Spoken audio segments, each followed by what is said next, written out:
TV കാണാൻ പോകുന്ന ഇടങ്ങളിൽ നിന്ന് ഇത്തിരി പ്രായമുള്ള ഒരു ചേട്ടൻ നമ്മുടെ ശരീരത്തിൽ കയറി എന്നെ തൊടാൻ വരുമ്പോൾ അതിതായിരുന്നു എന്ന് മനസ്സിലാക്കാൻ നമുക്കന്ന് പറ്റിയിരുന്നില്ല.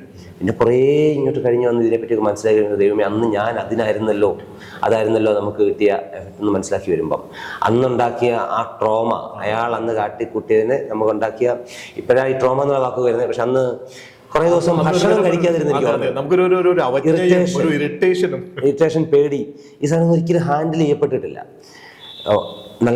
നല്ല വായന ഉണ്ടായിരുന്നുകൊണ്ട്, ഒരു സ്പിരിച്വൽ ലൈഫ് ഉണ്ടായിരുന്നുകൊണ്ട്, ഒരു റിലീജിയസ് പ്രസ്ഥാനത്തിൻ്റെ, ഞാനിവിടെ ഈ യുവജന പ്രസ്ഥാനം നിങ്ങളുടെ മക്കളെയൊക്കെ ഇത്തരം വേദികളിൽ, റിലീജിയസോ സാമൂഹികമായ വേദികളിലൊക്കെ പാർട്ടിസിപ്പേറ്റ് ചെയ്യുന്നതിൻ്റെയൊക്കെ ആവശ്യകത ഞാൻ പറയുന്നത്. ഇങ്ങനെയുള്ള കുറേ ഹീലിങ്ങുകളൊക്കെ അവിടെ നടക്കും. ഇതിനൊക്കെ ഭാഗമായി ഇരുന്നത് കൊണ്ട് മാത്രം വീണ്ടെടുക്കപ്പെടുകയോ നേരെ നിൽക്കുകയോ ചെയ്ത മനുഷ്യനായ അതിൻ്റെ ഒരു നന്ദിയാണ്. അതുകൊണ്ട് തന്നെയാണ് സാറിൻ്റെ ഓരോ പരിപാടികളിലും ഈ കുട്ടികളായിട്ട് സംവദിക്കുന്ന സമയത്ത് വളരെ ക്ലിയർ ആയിട്ട് ഇമോഷണലി, വൈകാരികമായിട്ട് പെരുമാറാനും അവരെ അതിലേക്ക് വലിച്ചടുപ്പിക്കാനും പറ്റുന്നത്.